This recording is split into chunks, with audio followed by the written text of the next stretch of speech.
want to go ahead and hold that paddle about shoulder width apart. This is where you're going to get the most power.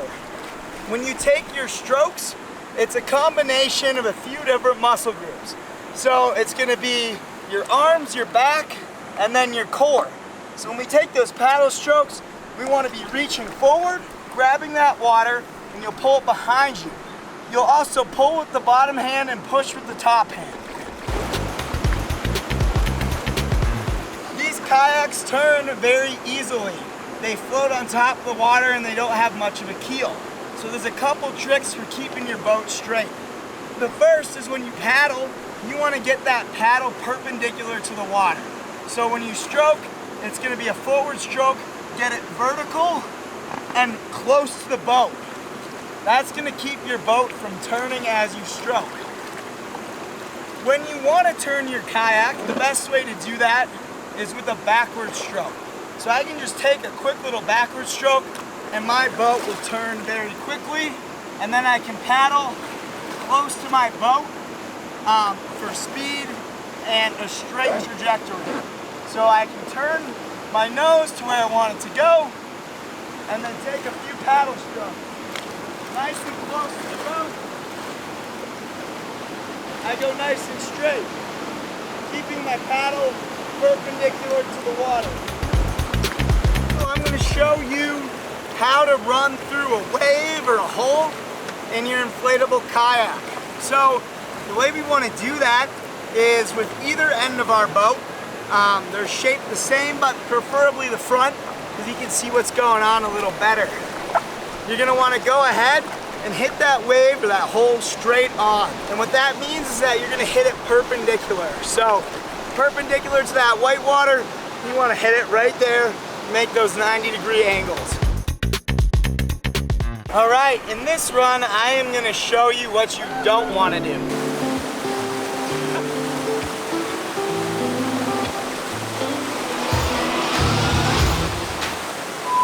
Show you how to surf your inflatable kayak. So basically what you want to do is you want to start the eddy behind whatever wave you're going to surf. You're going to paddle upstream into it. You want to have a pretty sharp upstream angle, just slightly towards the opposite side of the river. Once you get into that wave, you kind of control yourself either by paddling forward or using small back paddles, also known as a brace. So I'm going to go ahead and give you a little demonstration here. This is 29th Street Wave, built by Aaron Lombardo. We also like to call it the A-hole.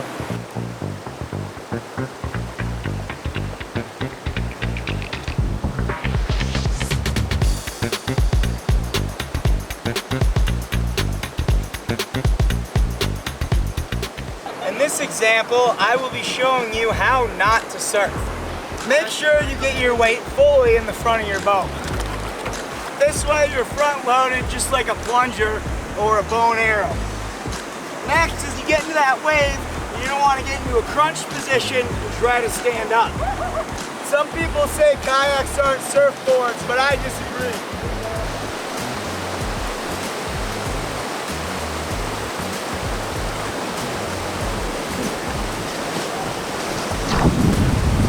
While inflatable kayaking, there's a strong chance you'll fall out of your boat. Statistically, about 50% of all inflatable kayakers flip or fall out of their kayak at least once on their lower Animas River adventure. The good news is I can show you how to get back into your boat if you fall out.